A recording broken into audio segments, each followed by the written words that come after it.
For over 1,000 years, Western civilization has been stuck in a dark age of sexual repression and misinformation. We get an oversexed overload from the media, but nothing in the way of honest, helpful, practical information on sex and how to do it right. That sucks, and I'm fucking sick of it. My name's JV Altheras, and I've spent a couple decades learning everything I can about how to have amazing sex and more of it. Not in a classroom like a lot of people who talk about sex. I learned it all in the gutter, right where Mom told me I'd end up. It's my mission to bring an end to the sexual dark age with brutally honest talk and education on all aspects of sex and sexuality, in an atmosphere that will keep you entertained without treating you like an idiot. Shara and I are not doctors. Certifiable, perhaps, but not certified in any way. And that means we don't have to talk about vaginas and penises to maintain academic credibility. You got a problem with a vagina? Call a gynecologist. You want to learn more about pussies and cocks and how to make them happy? You've come to the right place. Greetings and welcome to episode 90 of Ending the Sexual Dark Age. I think Shara's going to be trouble again tonight. Well, that's kind of my name brand. I enjoy trouble. Joining us this evening is Tristan Taormino, author of the Non-Monogamy Bible Opening Up, podcaster, prolific pornographer, and sex educator. Tristan, thank you so much for joining us. Yes, thank you. Thanks for having me. So we have the privilege of having Tristan join us as our special guest at our Desire Takeover this year. We had a chance to talk to her a little bit on the last episode of Life on the Swing Set, but this time we have her all to ourselves. I know. Cooper's probably jealous. He probably is. Good for him. I love you, Cooper, though. He might be just a little jealous.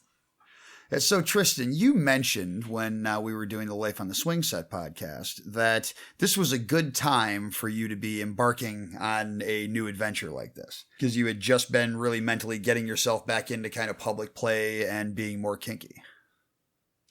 Yeah. So, a couple things are all coinciding at once. I got divorced and I was with my partner for 15 years. That's a really long time.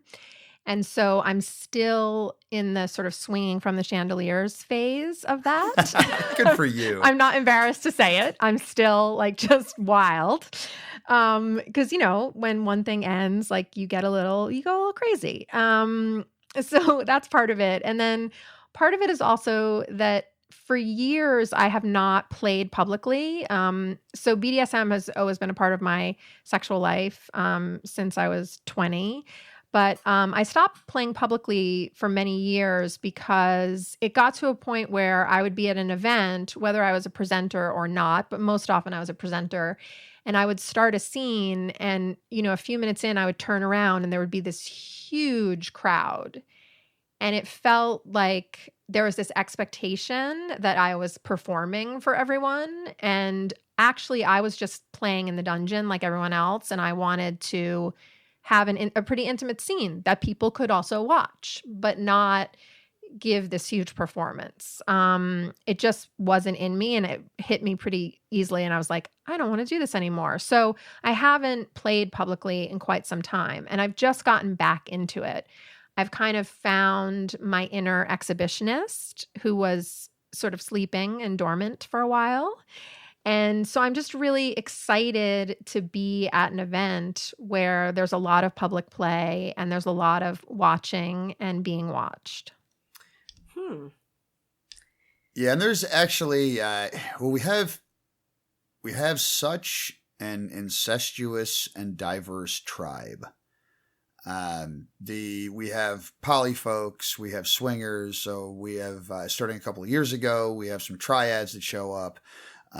We have kind of the entire pansexual spectrum, one way or the other, represented. And everyone, sometimes it's work. It's not always easy for such a diverse group to get along. So there are times when there are hurt feelings or, someone gets upset and we try to deal with it like a family. But we really do have a little bit of everything. And almost everyone is either a little voyeur or a little exhibitionist, or they're curious and they're not sure yet. I didn't think about that, but, when somebody doesn't get along, we should put them in the corner. I'm just saying. Only if they want to be put in the corner. Okay, that's true. I mean, I did an event for 10 years, and we also had a big cross-section of a lot of different people from a lot of different communities. And one of the things is that there is like spoken and unspoken etiquette and cultural norms that develop in different communities, that develop among swinger communities, that develop among polyamorous people, that develop among kinky people. And they're all slightly different. And so I think sort of getting on the same page, having a mission statement and a basic set of rules helps people to just know what's expected of them. Mm-hmm. And we do a book, right? Yes. Well, I sent Tristan last year's, and we are about. Well, I meant to do it by this weekend, but it's probably going to be by next weekend. We're going to do an early release. Last year, we did a lot of things differently. Last year, we tried a lot of new things, and a lot of them worked. You know, the as far as running the trip, it was smoother last year than it has ever been. And we feel like there were a few things we really kind of figured out about how to manipulate the schedule, making sure that none of the hosts making sure that all of the hosts have at least 3 days where they're not hosting anything. You know, so you have a portion of the trip. We front load the trip with a lot of activities. So a lot of the stuff that was traditionally done towards the end of the week, we've now pushed towards the beginning of the week. And that's done two very interesting things. It keeps Thursday and Friday open, or keeps the hosts a lot more open on Thursday and Friday to kind of decompress and relax at the end of the week. But it also creates this great open space in the schedule. And last year we had fisting classes, we had strap-on classes, and these were all just kind of homegrown pop-up events that folks who had a love for something and a skill with it were just kind of inviting people to sit around the campfire and share. Yeah. So that happened organically, like it wasn't on the schedule. Correct. People were just like, "Hey, I want to do a fisting thing," and everyone said, "Okay, tell everyone we're doing a fisting thing," and then do well, it. our policy is, I'm sorry. They did Post-it notes, and so Jim, who organizes the trip, would make sure that the Post-it notes go up and where it's going to be at and when it's going to be, and plenty of notice. So all you had to do was go down to the lobby and look at the Post-it notes. And what was amazing about that was they must have been super sticky, because there was, one day it rained. Those sticky notes stayed perfectly in place. They were indeed. They were Dunkin's official, Post-it brand super stickies. That's the only reason they worked down there in the humidity. So when Kat sent a hello Shara with Post-it notes covering she covered up each one side. One tip was covered up saying hi, and the other tip was covered up saying Shara. On Twitter not too long ago, I got all excited because I was like, my Post-it notes. I love Post-it notes. So that was... Well, she was posting on her tits with Post-its, so that was got it. A lot of synergy, a lot of symmetry there. So is this the first time you and your boyfriend are going on a trip like this, or have you been on others before? Oh, that's a good question, because he's fairly new in the picture. We have gone to some kink events together, and we've gone to some play parties together. Oh, okay. But certainly he has very little experience at a mixed space like this. I feel like I've been to a lot of different events like this, and I just have the opportunity to go to public sex events all the time.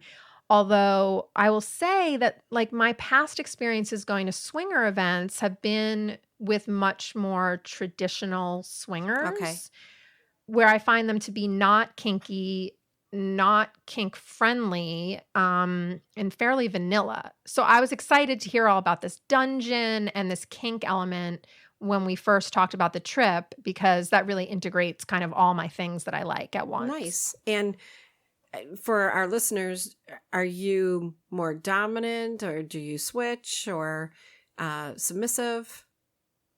I'm a switch, and so I'll be switching. Yeah. I don't know if there's an actual schedule for it. I would say that I'm a dominant leaning switch, and it sort of takes a lot for me to bottom to someone. So I imagine that it's just going to take a little bit more time for me to sort of trust that and be able to go to that space, which is a pretty sacred space for me. Although I can go there with my partner. So I feel like if we hook up with someone together, that will be easier for me. But I'm also really looking forward to making him do things, because he likes to be told what to do under certain circumstances. And I like to watch him have sex with other people. I like to be in charge. I like to direct a little bit, which is kind of the porn director in me. Like, I can't stop. I'm like, this would look really good. Why don't you do this? And I'm looking forward to just to pre-negotiating, of course, but then when we get there, giving him, quote, no other choice but to solicit people for sex and have to go up to them and get over his shyness and and just make him do stuff for me. That may have made me a little wet. Just saying. It just may have. So, because I remember how you did that to me, because when we first went, I wasn't sure if I'd even be able to take my clothes off. And he said, well, whatever, whatever you're comfortable with, no pushing. And I was like, okay. So barely there. And as soon as we get there, there's Cooper with his rainbow socks on and his bare ass in my face. And so then I was like, I'm overdressed, and I took clothes off. So is he looking? Is your boyfriend looking forward to going?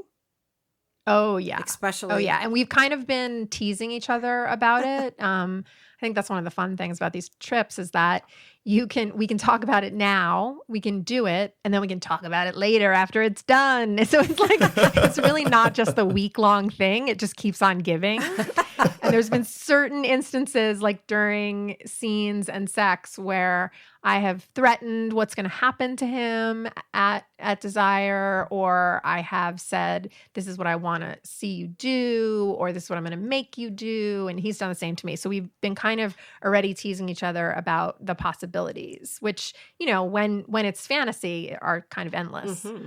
Well, yeah, in reality, the possibilities are kind of endless Yes, at the resort. They really are. It's not hyperbole. You have an entire resort full of co-conspirators. You can get the staff involved. If you want to get the staff involved in a mind fuck of your submissive, they are more than happy to play along to whatever extent they're allowed to by resort policy.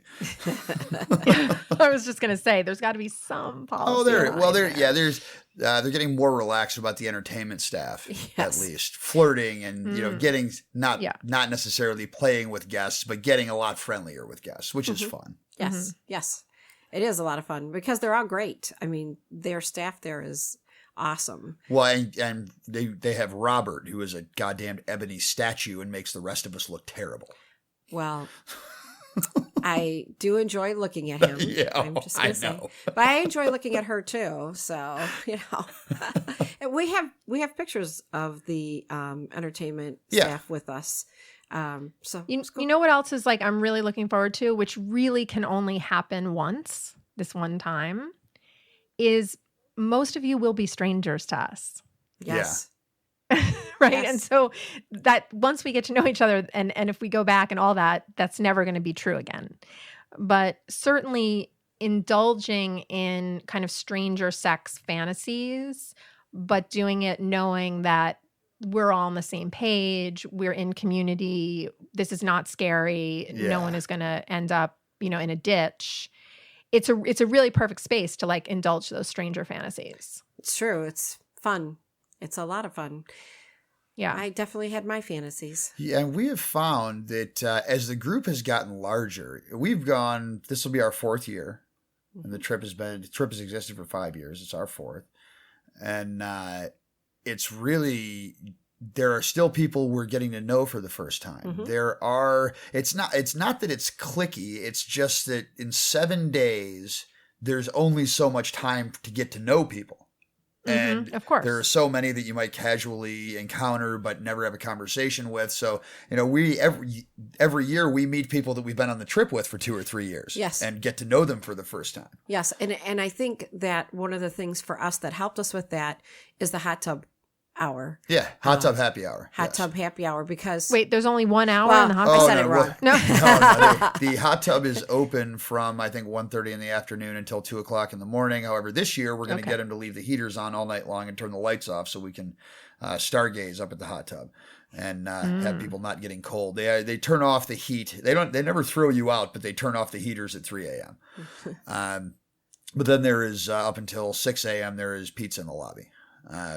Yes, it's kind of a little civilization unto itself.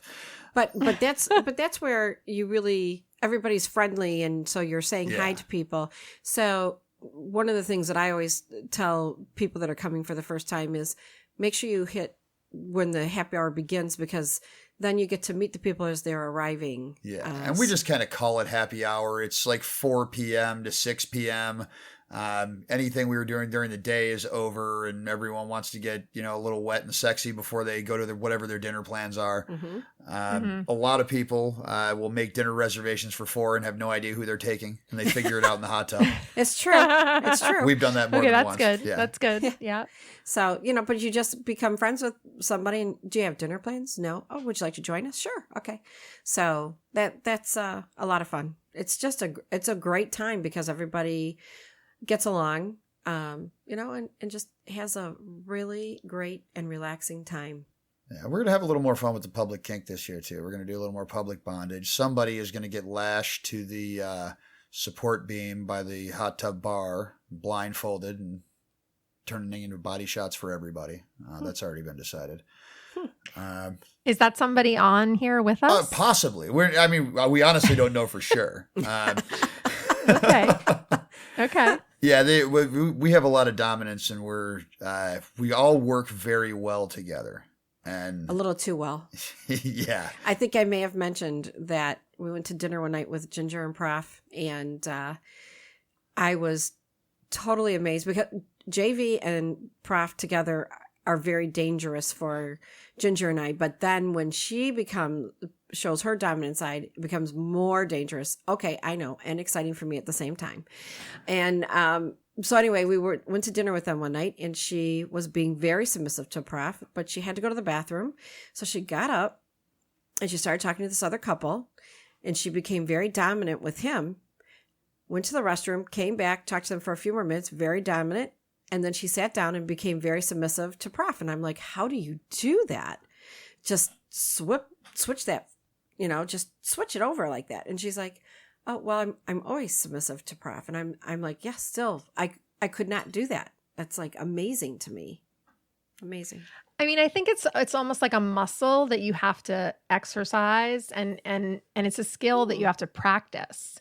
Because I feel like there are definitely times where I'm so deep into dominant space or so deep into submissive space that if you asked me to switch, or I probably couldn't. I'm just too way down in it. But for the most part, I think with different people, it's also easy. I find it the most challenging to switch with the same person because you get into a groove with that person, and then all of a sudden you have to just flip it. But for me, that's where my heart lies in kink and in BDSM, is with power dynamics. Power is super sexy to me. I can eroticize it from either end. And that's what's the most fun for me. Doesn't involve a huge, elaborate toy bag. It really is about this psychological dominance and this way to like sort of catch people off guard and surprise them and get them to do stuff for you. And that's the stuff that makes me the hottest. So keep you away from JV because you think a lot alike that way, and it would just mean trouble for your boyfriend. Yes, Tristan, I'm suspecting that you and I will work very well together. She's going to be very busy, very, very busy. Very busy with, her boyfriend and tasking him to do things. And I'm going to stumble over my words now. This is Shower's faux shyness. Oh, that's so cute. Oh, yeah. Well, she doesn't want anybody to realize how wet she is. That just kind of comes naturally. What can I say? And we do a thing on the show, Tristan, to entertain the listeners. Shower has this thing where she blushes and she turns all rosy red, but she tries really hard not to. And we have a xylophone to commemorate those moments and let our audience sharing them with us. Oh, that is so sweet. I've been asked to bring the xylophone on the trip this year.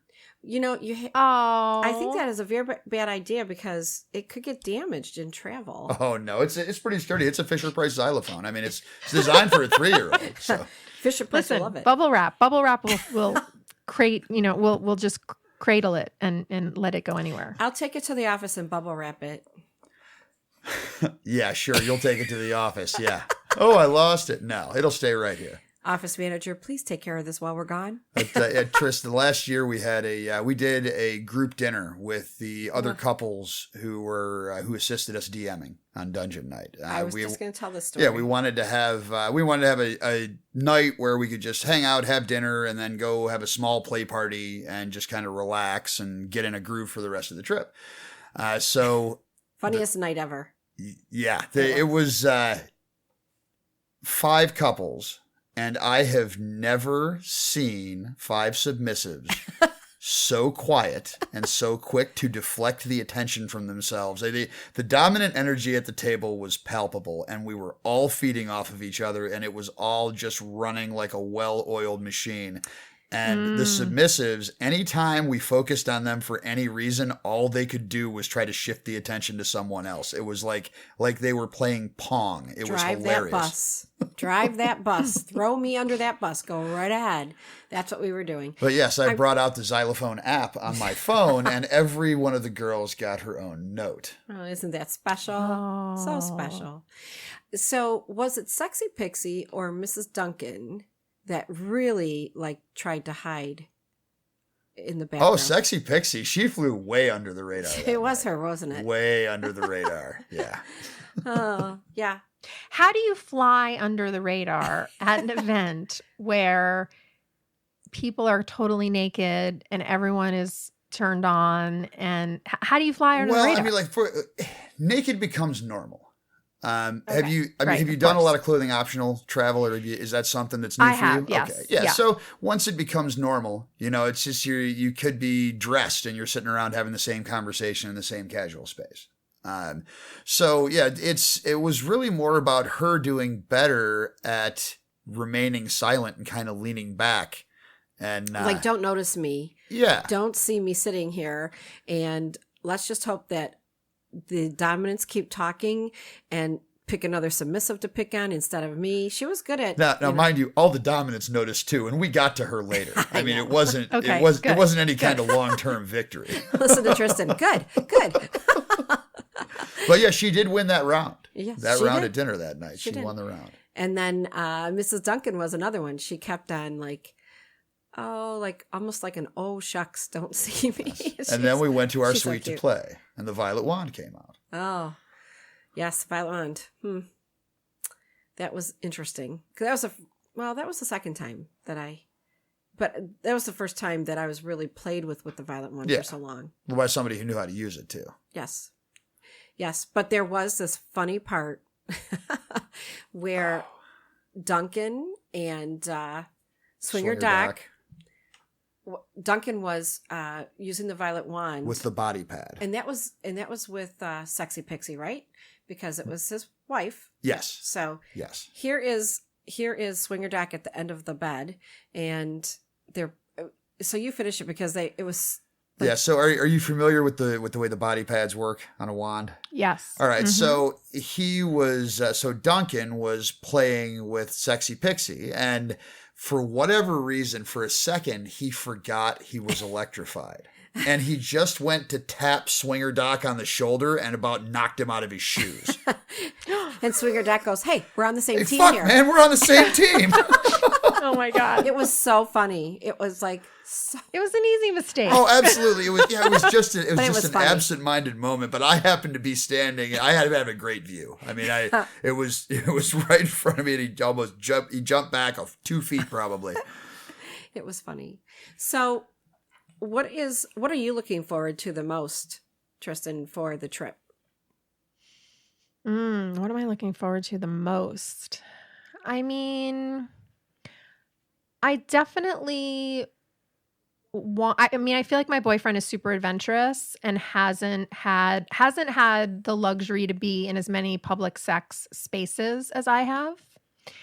And so I want to tell him what to do. I want to make him go up to people. I want to make him have sex with other people while I watch. I just want to see him go a little bit nuts. I hope you invite us to watch, because I would like to watch.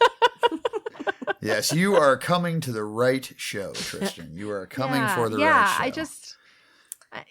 I feel like I'm just in this phase of my life where I just don't care what people think anymore, and I'm rediscovering these parts of my sexuality that I feel like were kind of sleepy, or that I was like, oh my God, my days of doing that are over. Like the last time I did that, I was in my 30s. And now I'm sort of rediscovering things and they're all new again. Nice. Should be fun. A very good time. I'm just going to have to watch, if they go off to play by the beds or something. And I might just wander over there, sit back quietly. Well, if they're playing in public, they don't mind you watching. I know. Exactly. But we are as a group a very good audience. Yes. So. And that makes it all the more fun, I think. Yes. I remember watching Sexy Pixie getting tied up. Oh, her rope scene up at the hot tub last year. It was up on the bed, one of the hot tub beds, and it was. So wait, what's a hot tub bed? Well, just set that scene for me. There's a row of beds. 4-post beds, like 6 4-post beds. That are okay. Yeah, I think it's 6 or 7 4-post beds that are over. It's a rooftop hot tub. There is a covered bar with a small seating area. There's the hot tub. There's the large hot tub, and then over to the side there are 6 4-post beds that are actually rather sturdy. Mm-hmm. Very. So people can go up there and play, and that's always interesting to watch when you're in the hot tub, and all of a sudden you start hearing the noises. And not that you can't fuck in the hot tub. True. Is there anywhere you can't be naked or can't have sex? Due to health regulations, you have to be wearing some kind of clothes in the restaurants, although for the women, that is very loosely interpreted. It sure is. Okay. There is, you're supposed to be dressed if you walk into the front, if you are in the front lobby area, which does not apply if you are naked and have lost your key. So they How generous of them. How generous. I discovered that when I was naked with no key. And that's when they go, oh, this person lost their key.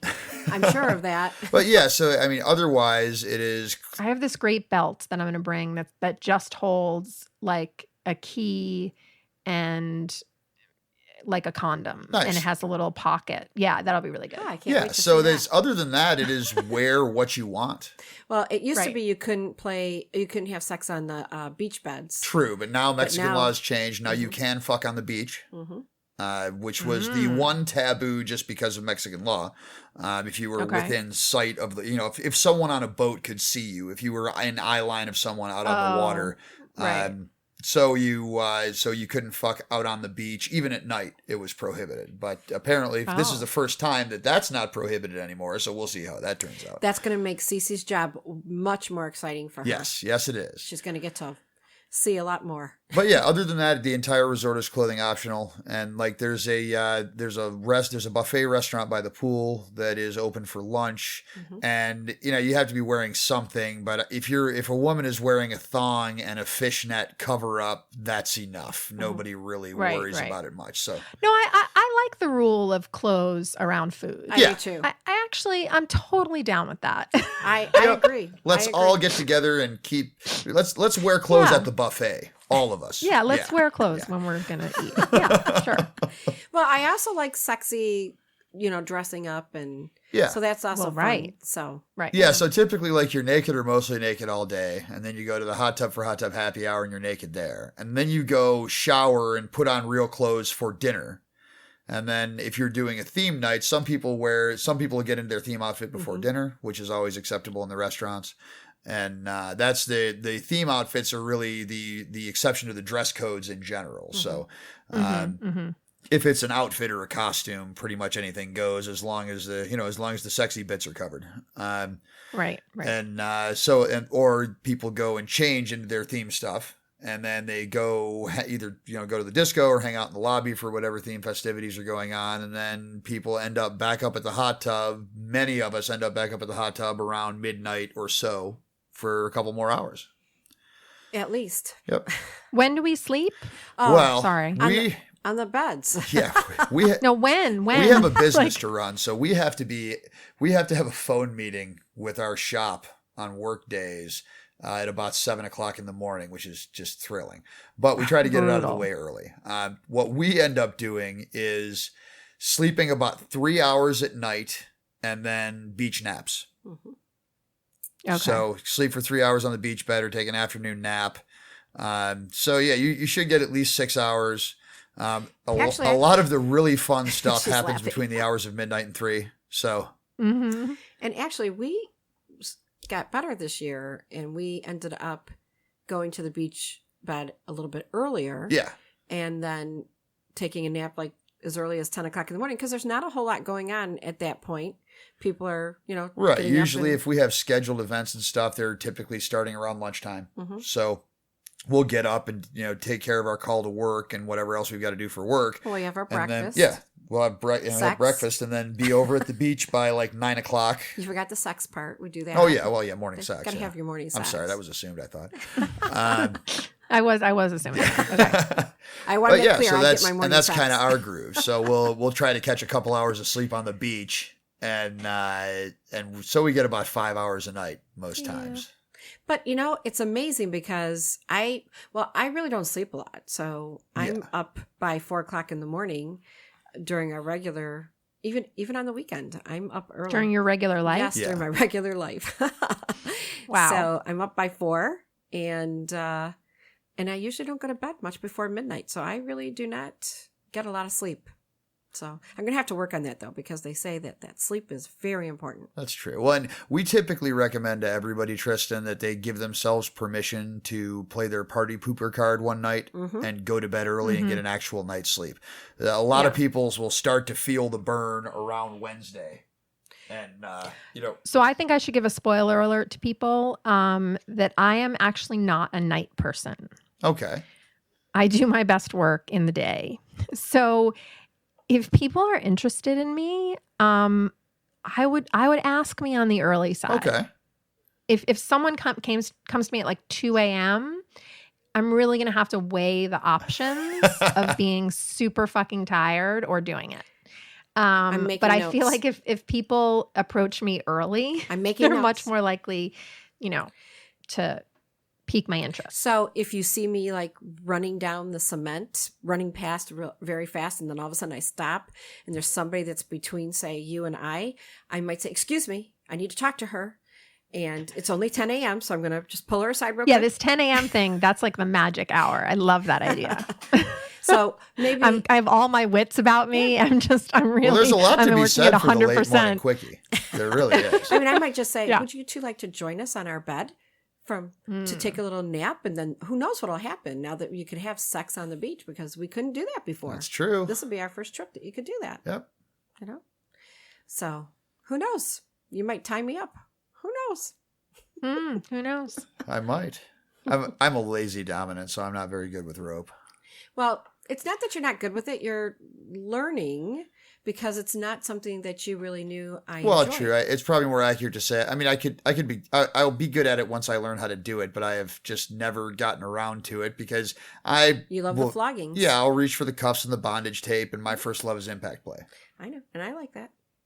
I'm 100% with you on this. I can barely tie my own shoelaces, but I do. I do.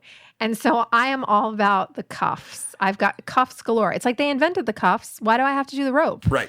And I can appreciate it when other people do it. It can be absolutely stunning and gorgeous and creative and inventive and really fantastic to watch. I've just never had like a kind of a yearning to learn it. If I want to make you stay still or I want to put you someplace, I can do that with other stuff besides rope. Yep. Exactly. Like I said, keep you away from JV. However, if you decide that you want to have your partner tied up and you don't want to do it, I notice you haven't told Tristan how much you love to be co-topped. well, we're talking about other things. We just haven't had a chance. So Anyway, oh boy. So And that's what the xylophone's for. back to her And that's what partner, the xylophone's her for. boyfriend. Her boyfriend might want to get, she might want to decide to tie him up in swinger dock. And I always forget his. I know sometimes you struggle with the one you're allowed to use on the internet. Right. I know. Naughty's pet. Everyone I know has at least 2 names, and I mean everyone except me. You mean Naughty Naughty's Irish? pet. That's it, Naughty Irish. Those two, well, they do beautiful rope work. Yeah, he actually does rope corsets on her that are amazing. Mm-hmm. Yes. See, I can really appreciate the art of it all. I'm just like, let me just slap the cuffs on you and we'll be done. We're on to the next. But I'm just saying, if you decide that you might want to take a little bit of a relaxing sit back and you decide, I wouldn't mind seeing him tied up. You did say he likes to get tied up, right? Or am I wrong? Yes, we are both switches. So, and we actually have very, very different doming styles. I feel like my doming style is very focused, present. It's all about small details, all about psychological play, psychological torture. I just really love to play with the power dynamic, and I love to get people to do what I want them to do and figuring out, how it is that I inspire them to do that. And he is much more physical as a dom and will push you around more. And he's also just sort of a jerk. I don't know how to describe it because he would say the same thing about himself that other people have been like, why are you such a jerk when you're dominant? I don't know why, but it turns me on a lot. But I guess like he just gets this sense of confidence that like overtakes him. And so, and he will bulldoze over you. And that's physical and emotional. You know what I mean? yes, I do know what you mean. And I enjoy Because that I too. can't have, for me as a submissive, I can't really have like a light touch or I really love to do subtle domination. That's just really, really subtle. But subtle domination doesn't work on me. You gotta grab my attention and keep it focused. Mm-hmm. Otherwise, I lose interest. I'm like a cat or something. That's how I am. Wouldn't you say? Yeah, absolutely. Definitely. That's how I am. Yep. You bore easily. I do. Next. And so when you see my eyes starting to wander, someone's not keeping my attention. Well, and I'm excited because we have, much as I observe in the community in general, there is a dearth of female dominance. And that is great energy to have around, especially when you're a voyeur who likes to watch female dominance work, such as I am. Yeah. Yeah. You need to have some kind of listening device, though, because there'll be a lot of whispering. And if we set it up in advance, I have no problem with you listening to me talk. I'm just saying that there's a lot of like vocal manipulation that you're not going to be able to hear. Oh, no, that's fine. That's 5 feet away. That's part of the mystique. That's fine. Well, right. I said, if you see me, right behind you, don't pay any attention. I'm just listening. You're just listening. I'm just You're just listening. I hear a lot, don't I? Yes, she does. Things could be going on in that hot tub that people will go, I didn't see that or hear anything going on. I'm like, yeah, well, you should have my ears because I hear a lot. So it's moments like this that Shara's very happy that I'm so good at sharing. Yeah, I am. So it's just fun. It's fun to watch other people and how they interact like that. I find it, I don't know, it makes me wet to watch it and see somebody being controlled by somebody else. I get off on that. And everyone has such different styles. Mm-hmm. And I love them all. I can really appreciate that too. Mm-hmm. That everyone does it in a slightly different way, and it's all kind of tailored to that particular dynamic between those particular two people. Mm-hmm. And so there's things that I haven't even thought of as like sexy or hot, but when I see a particular duo or like, group of people doing it, I'm like, I never thought of that. But like the way that they're doing it and the way they're so into it really turns me on. See, that's what I like too. And then I'm like, did you see that? And he's like, would you like some of that? I definitely would like some of that. And he brings it back. Yeah, well, Shara kind of Nice. wins the lottery on that. I'm a voyeur and a libertine. So whatever you want, baby. It really is cool. But that was I think the mad skill that I have going for me in these kinds of situations is that I'm really direct and I'm unafraid.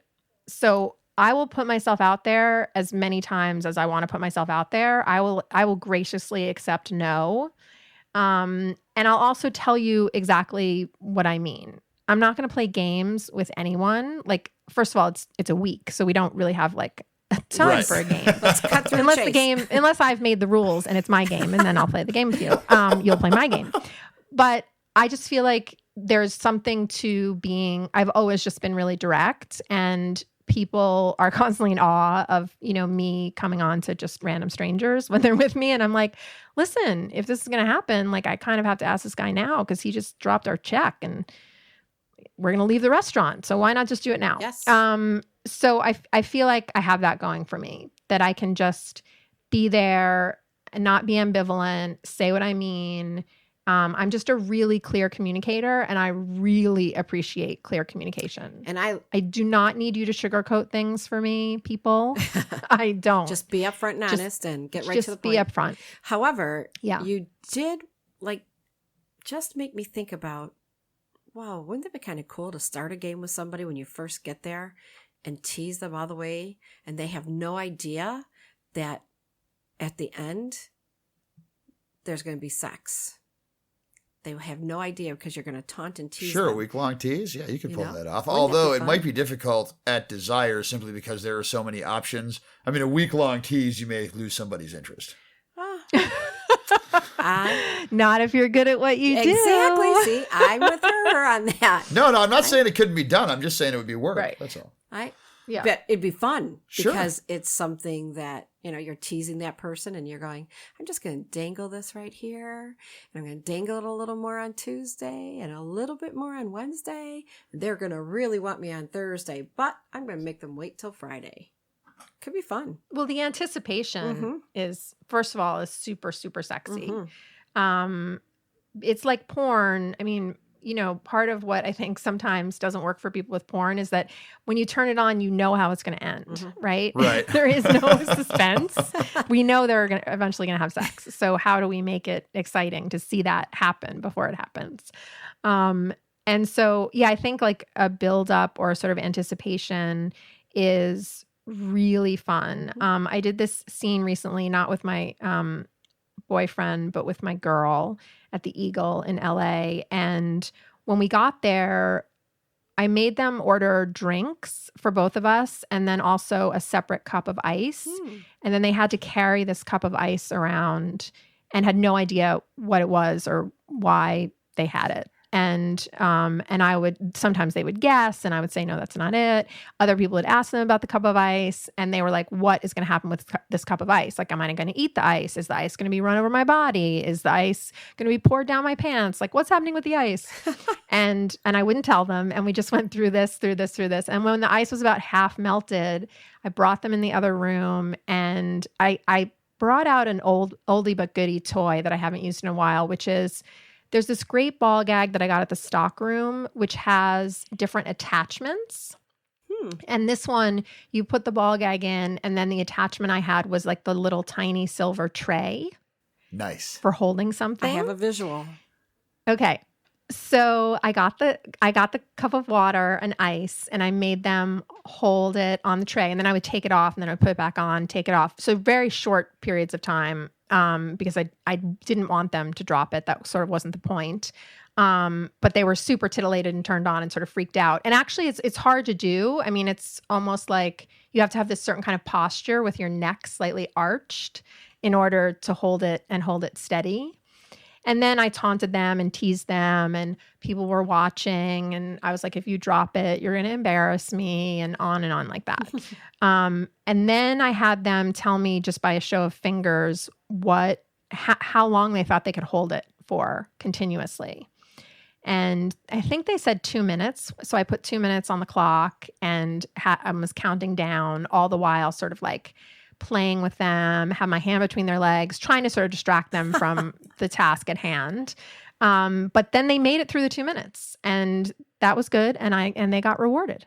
You definitely are that dominant person that you speak of, because that is mindfuck, and I love it. It's a lot of fun. Yeah. It's a lot of fun to have done to you, you know? Well, and also it's going to be an ongoing thing, right? So I'm going to keep whipping it out. Well, first of all, let me also say that we went to this event where some play happens, but it's a bar event, you know? So it's like some play happens, but it's at the Eagle, which is a leather bar. And I just brought this tiny purse. And basically all that was in the purse was this thing. Which is like a thing that, you know, girls and femmes can get away with, which is like, I didn't even bring a toy bag. And so they didn't even know we were playing. And then I opened my purse, and instead of everything else that's usually in that purse, I just whipped out this 2-piece thing and put it together. Nice. So that was a good surprise too, because it's not like I was carrying around a thing of canes. So there's some sense that like, okay, that's going to happen, right? Or that's the plan. It was as if there was no plan, which there was. Which I really like to catch people off guard. And yeah, so I totally caught them off guard, which I loved. And now when we go out, there's always a possibility that I will whip it out and make them do it. And certainly like we did it first with water and with a plastic cup. I specifically asked for a plastic cup because they serve their drinks in glasses, obviously. Because I didn't want there to be any like major catastrophe if they in fact fucked it up, which they could if they've never done it before. Yes. And so I was like, the worst thing that could happen here is a cup of water is spilled on the floor, not like glass shattering, people stepping in it, a whole, fiasco. But soon we could work our way up, right? We're going to upgrade eventually to a glass, and that's going to be a real challenge. And there's going to be more fear involved there because if you drop it, the consequences are worse. Well, you know what would really be a challenge to probably keep balanced on one of those things is a full champagne flute. Yes. Like a crystal champagne flute, like an expensive champagne in an expensive glass. Absolutely. Oh, no. That's just cruel. Yeah, I think if you add height like that to it, JV, you makes it harder to balance. Exactly. It's going to want to topple. See what I mean about you two already? Look at your... So it could become easier if you were to sip out of it. If you wanted to give it a little bit of relief, you could take a few sips, and if you wanted to turn up the pressure, you could top it off. Yeah. You're mean. Oh, yeah. You're mean. You're not bringing this with you on the trip, are you? I might. Thank you.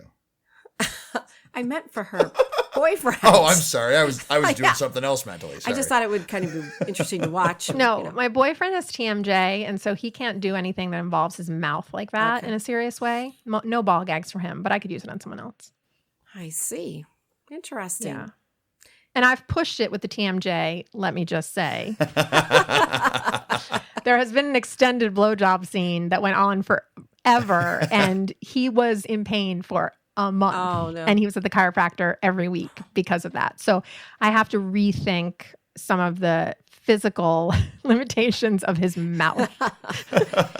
There's no problem there. We'll figure something else out. Yeah. Other things available. Well, hey, ladies, we should at least do a break for our sponsors real quick. So we will be right back after this. When we were researching budget bondage gear at a listener's request, we stumbled onto ExtremeRestraints.com and found the most impressive bondage gear site on the internet. And we don't say that lightly. We bought a bunch of toys to try them out, and we're so impressed with the selection, quality, and service that we reached out to them about sponsoring the show.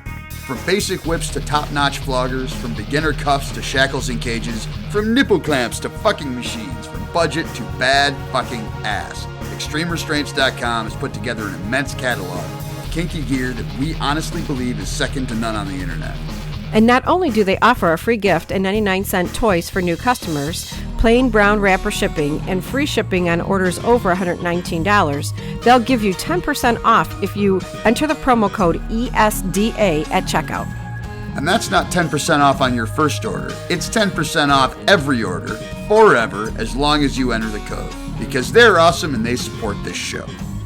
You can listen to episode 70 for more details, or just check out extremerestraints.com, use the promo code ESDA, and get your kink on. Naked people, sexual exploration, all-inclusive drinks and food in a magical place. Sounds amazing, doesn't it? Life on the Swing Set is taking over Desire Resort in Cancun this November 4th through 11th. Desire is a place that celebrates our sexuality and allows for the kind of bacchanals we truly love. It's like sandals for the sexually explorative. A takeover means our incredibly diverse, inclusive, and delightfully geeky group gets the run of the place. We control the music, the events, the theme nights, the orgies, and all will be focused on making this the best way to do Desire Resorts, whether you're a swinger, polyamorous, a nudist, or just curious. And for the kinky or kink curious, the pop-up dungeon will be back, along with workshops on pegging, anal, flogging, fisting, lap dancing, and pretty much anything else you can handle. And we'll kick it off with a little speed dating. And we're thrilled to be joined by Tristan Taormino, author of Non-Monogamy Bible, Opening Up, and feminist porn filmmaker. So come play with us. JV, Ginger, Dylan, Shara, Cooper, And Tristan Taormino. and book now because less than 30 rooms remain. Head to ssdesire.com for more information. Thanks. And we're back. Talking about getting kinky in paradise. So we have to make sure that we have Tristan back to talk about ethical porn. Yes, absolutely. Well, and she's an educator on a number of topics, so. Yes. I'm really excited because I have often given a few pieces of swag and a few movies to Cooper in the past for the event, but I'm working on something special for every single attendee, and it involves porn. Oh, that's great. Well, thank you very much. Yeah, so I'm excited to that there may be something nice in your like gift bag or your welcome envelope or whatever it is. Yeah, on behalf of the other 210 perverts, we say thank you. Definitely say You're thank welcome. you. You're welcome. I'm just going to make sure I'm right behind her when she's, handing them out or something. I'm going to be right there. How many bags do you pack? I mean, I'm getting concerned about all the stuff I have to bring. Well, so for us, Shara has a bag of shoes and a bag of clothes. That's Ginger's fault because Ginger said suitcase of shoes. She Yes. said you can never have too many shoes. I typically will take a big suitcase that is half toy bag and then like a small suitcase. So between the two of us, it's 4 suitcases. Okay, that's about what I was figuring. Okay. I can really pare down my shoes to like 1 pair of shoes and 1 pair of boots. I can do that. I think that that's a great idea personally. Yeah, if you can. That's what there are a lot of shoe-filled suitcases that come through those doors. Yeah. Well, and with, it's easy if you're going to try to do the theme nights. Now you got a suitcase for your costumes. Right. And I love to dress up, so I'm going to do the theme nights. Yeah, sure. Yeah, a lot of people really get into the theme nights. We dressed up a couple nights for the first time last year, and the only reason we really didn't, I mean, I've always been a performer. I performed at Renaissance festivals for years, and I've been a stage performer, so I've been up in front of many large crowds, and it's all a lot of fun and all very natural, but we work so much at our business that we just always felt like trying to prepare for 7 days of themes made the vacation start to feel like work. So we intentionally did not do that at all for the first couple of years. And then we found, we had a little bit of mental bandwidth for it last year. Mm-hmm. And we did a couple of costumes. We didn't wear them all. We brought more than we wore because our plans just didn't take us to the lobby every night. Yeah, we ended up, I'm also really into role play. I teach this class on fantasy role play, and I'm really into sort of bringing the drama nerd into the bedroom. So a chance to dress up is also a chance to create kind of like a new character or a new scenario or a new dynamic, which I love that idea. I do too. But we ended up just having more things happen that kind of stopped us. We brought the outfits and then just ended up. We got better distracted. Offers. Yes. Mm-hmm. And that will happen. Yes. I did not think you have to be flexible. Yes, well, one of the this really settled in for us our second year. Because your first year, you will be at the resort for the first time, getting to know the resort, and then also getting to know people. So anyone on their first trip there, it's 2 or 3 days before you really start to feel comfortable. But when you come back, when you walk into the lobby to check in, they say, "Welcome home." And it really starts to feel that way. The guests or the staff there does an amazing job of remembering people they only see once a year. They will remember you. People remember what there are bartenders that remember what Shara likes to drink. Yes. And they'll have it mixed for her as soon as we walk in the restaurant. And one time we were doing our demonstration at the bar. Yes, when we moved up into the disco last year for the kink workshop. Yes, and he came over and said, "Would you like a coconut martini?" And I'm like, "Yes." And they only have that at the one bar at Salo. So at the restaurant. So he had to go all the way over there, get the mix and everything, and brought it back. But like JV was, I think you were flogging Mrs. Duncan at the time, if I'm not mistaken. Yeah, that's probably about right. So he walked all the way around you playing with her and came over to me and asked me. And I'm like, I was amazed because I wasn't at the restaurant, which is where he normally sees me. So I was like, I'm impressed that he remembered that was my favorite drink. So yeah, but it's just such a relaxed environment. You get once it embraces you and you embrace it back. That's when the possibilities really become limitless, because our trip at the resort, our takeover, is really more about what you give yourself permission to do than whether or not you have the option to find whatever kind of play you may be looking for. And then there's Jorge. Yes, well. Let's not forget Jorge. Yes, Jorge. Okay, but I have to chime in for 1 second. Is it true that the disco gets converted to the dungeon? Like the disco and the dungeon are the same place? We shut down the disco that night, yes. We take over Oh my the disco. God, because I love this idea. I love the idea of a disco dungeon, just so you know. That combines two of my really favorite things. Well, we have, there is a small 4-foot diameter platform that's about 18 inches high with a stripper pole on it, which is where we had rope tributes last year. They have all kinds of they're basically like mini ottomans that are used as seating because they're mobile. So we duct taped 8 of them together and turned that into a bed for wax play. You have some photos, I think. Yeah. I've got a few photos I've got 3 or 4 photos. And you've actually gotten them to build you furniture for this dungeon? Oh yeah, the people at the resort. Yeah, absolutely. They will. Well, we have been told on a number of times that we are their favorite group, because we respect the resort, we respect each other, and we actually care about each other. And the guest concierge, or basically the head concierge, took Fabiola. the time. Fabiola took the time to say that to us when we were talking about dungeon prep. So they tell us how much they really like our group. So I think partially because of that, I have never made an outlandish request that was not granted. So at this point, I'm kind of notching it up to try and find the wall. So I'm trying to come up with more and more outlandish things to ask for. Last year, I asked them to build us a bunch of bondage furniture, and they did it in 3 days. Wow. So what do I ask for this year? Yeah, because they did it. 3 more. Well, we're probably going to have a whipping And post. now they have bondage furniture, which is nice. Yes. I mean, now some other group is going to get around to asking for Yep, it. and they use it for photos, and I mean, they have it. It is accessible to other people now that we have had it built down there. But we're going to get it. We'll have them build us a couple more things this year. We're just not sure what yet. They can use that too then. Yes. They had their own little bondage week, right?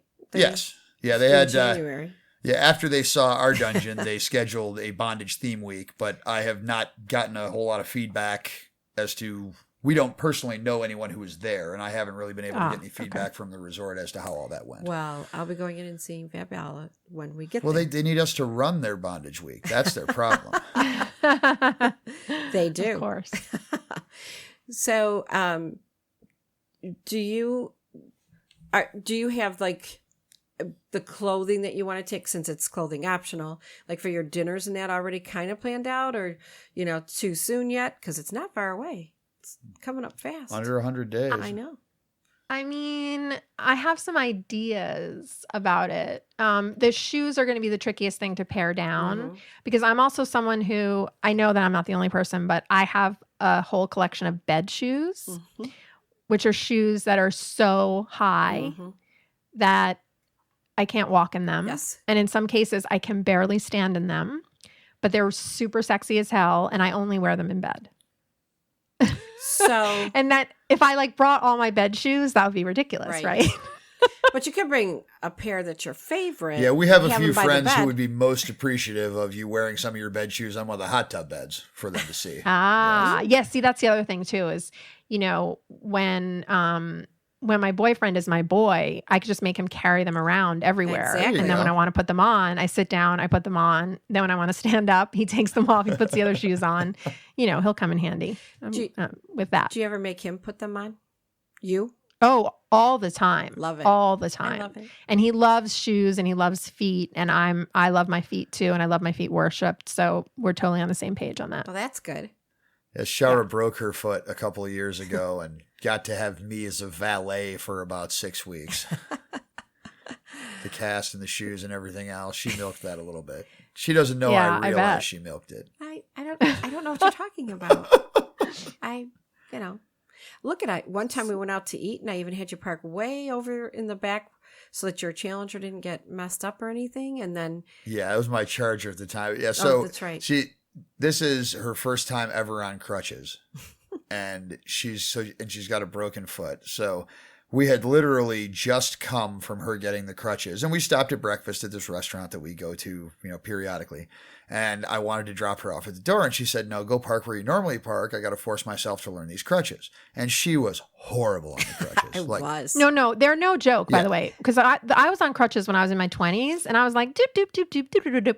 And then like when you're out of your 20s and you're on crutches, it's like, oh my God, everything hurts. It does. Right. Well, it was probably 150 feet from where I normally park, so my car doesn't get messed up by some heathen.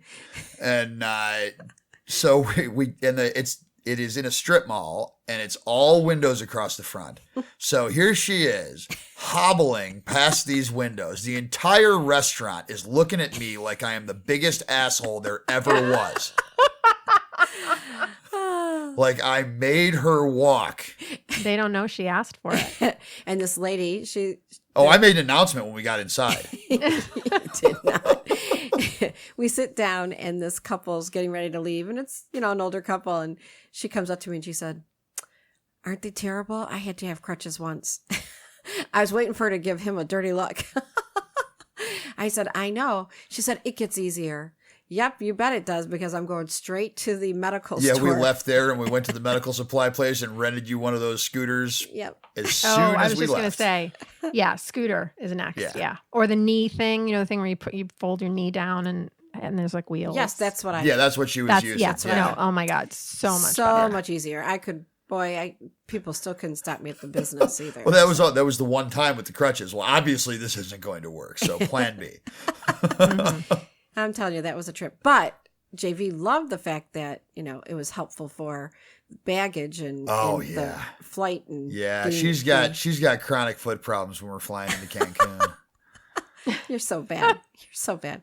I didn't tell you this part, Tristan. When one time when we were leaving, he always drops me off and he'll go park the car. So I get the suitcases. And so one of the people working there said, "Here, I'll help you." And so she's putting them up there and she goes, "Oh, this one is too heavy. Just open up one of these other two and they're lighter. So just open up these two and put something in this other suitcase into the other two bags." And I'm like, shit, it's the toy bag. Yeah, we're running late for our flight and I have to park and make it back to check-in. I'm looking around, because, by the way, this was out on the street, it wasn't inside. Right, it was the curb check thing. Yeah. So I'm like, where the hell is JV? Now he takes a long time. So I'm walking back up to check-in and she's looking around like, "Captain Shameless, where are you?" I'm like, so I just whip the thing open right on the sidewalk, whip it open, move some floggers to the side. I find the stainless chain flogger because that's good for 3 or 4 pounds, and I switch that over to another bag. Oh, that was hilarious. Yeah. So we opened up the toy bag right in the middle, right on the sidewalk in front of the airport. I have no problem with it because I have no shame. I mean, you got to do it. I don't have a problem as long as it's you opening them and taking them, moving them around. Well, it was our first time flying Delta, and we never really worried about it because a lot of airlines, they like the overweight fee on the bag is just $20. So okay, so I packed poorly, so I'm going to pay the $20 for this one bag. They wanted $250 for the overweight fee. That's their new bullshit. Yeah. The airlines, they want to charge for everything. And no. Yeah, $250 overweight? Yeah. I'll put on a show on the sidewalk. You want to see what I got in this bag? No problem. Class is in session. Oh. I was like, oh, could you hurry this along? Because, people are staring at me like, yes, little Billy, this is a butt plug. Yep. One lady I know. See, mommy knows. The one lady, she was looking at me like, I want to go with them. Wherever they're going, take me there. Yes, exactly. Like, what is I'm trying to think of the movie. Oh gosh, Sleepless in Seattle, maybe, where she's at the restaurant and she's having a sandwich and she's coming. She's at Katz's Deli in New York. Yes. And I've never seen that movie. Oh, you have? It's so funny. The scene is so famous. And I'll have what she's having. It was like so funny. So she was faking an orgasm. He was like, well, yeah, I've seen, actually, I think everyone's seen that scene. The yeah, scene. Exactly. Yeah. I've seen the scene clipped. I've seen clips of it, but I've never actually, I managed to avoid watching the entire movie. I'm actually rather proud of that because, I was a teenager when that movie came out, so most of my friends got sucked into watching it. You're only 22 now, so I don't know. Oh, yeah. I've just had the 20th anniversary years of my ago. 22nd birthday. Oh, so we're really excited that you're coming on the trip this year. It's going to be great. Very excited. I'm looking forward to it. And we're all going to be podcasting from there, so that will be fun too. Oh, yeah. So much fun. I mean, it is a lot of fun. I mean, the live podcasting there is great energy. It is because you have all the people that are there. It's amazing how many come to listen to your podcast live and exchange their feelings and things that are going on. So it's just fun to listen to all the stories that have been happening all week. Mm-hmm. It's fun. Yeah. A lot of fun. I'm excited. I want to go now. Yeah. All right. Fuck it. Let's get down there this weekend. So, Tristan, this is your first time at the trip, obviously, and your first time as a guest host with us. So is there anything we can do for you or anything we can help you with or anything we can, in any way in which we can assist you as the experienced hosts? If I say that I'm hungry, I mean right now. Okay. So my worst thing is like getting caught up and not eating when I should be eating and then being completely starving, like I'm going to pass out if I don't eat. So when I say I'm hungry, I want people to take that literally and not think like, oh, she should eat in the next hour. They should think she should eat in the next 10 minutes. Okay. Get this woman a cheese plate. Something. Okay. There's basically always a restaurant open, except kind of from like 5 to 7 a.m. basically. And I'm kind of thinking that she might be thinking, have a submissive go get me something. Oh, absolutely. I mean, I could be wrong about that. Yeah, someone could go get me a snack for sure. And I'll bring snacks. I'll bring a few things. So, a little protein, something. But other than that, no, I just I hope everyone will come up and introduce themselves and talk to me. And even if it looks like I'm being like there's a bunch of people talking to me, you can come over and you can join the conversation, and people shouldn't be intimidated. But maybe once they meet me, they'll realize I'm incredibly down to earth and they shouldn't be intimidated at all. Well, you and your boyfriend should really do the speed dating event. We find it to be, it was great our first year. We had scheduling conflicts the last couple of years, so we haven't done it again. But we have that's the kind of thing that is very difficult to figure out how to run it. And last year we kind of figured it out right after it was over. There was, it's basically 2 circles. And one of the circles rotates and you end up meeting everyone, then you break into smaller circles. But it's always just been too long. But the assignment of who was in which circle was always done basically at random, whatever order they signed up in, or it was never really a point of concern. We realized last year if we put all the repeaters and the hosts in the first circle, we can meet everyone who's new, and then we can step out, and we have reduced the crowd by basically 50 or 60%. So it doesn't have to be a 2-hour event. Right. That makes sense. And that's how we're doing it this year. So I'm very much looking forward to it, because that was really the only downfall of the event was it was a marathon. Yes, and the hard part is when you sign up for it, you're supposed to be there for the whole time. And that's where we had issues, because we had some things lined up that we were doing, like, I don't know, it could have been the show and tell, the kinky. Right, yeah, we had our own something events like that were happening adjacent, not at the same time, but right after. Yes. This should solve that. And I think it's going to be a great event. Well, I mean, it was always great, but people you vacationed with for 3 years in a row, you don't need to spend 2 minutes chatting at a speed dating event. And that was what was dragging the clock, dragging the time out. So it's going to be a lot of fun this year. It is. But you will. It's a chance to have a couple-minute conversation with everybody, and it just serves to break the ice. Our first year, I need to buy some new hats, but I used to have a Panama hat that I love before it was swallowed by the Cancun airport. By the way, did you see he's closing up his one? A legendary hatter in downtown Detroit that's been in business over 100 years is losing his space. Yes.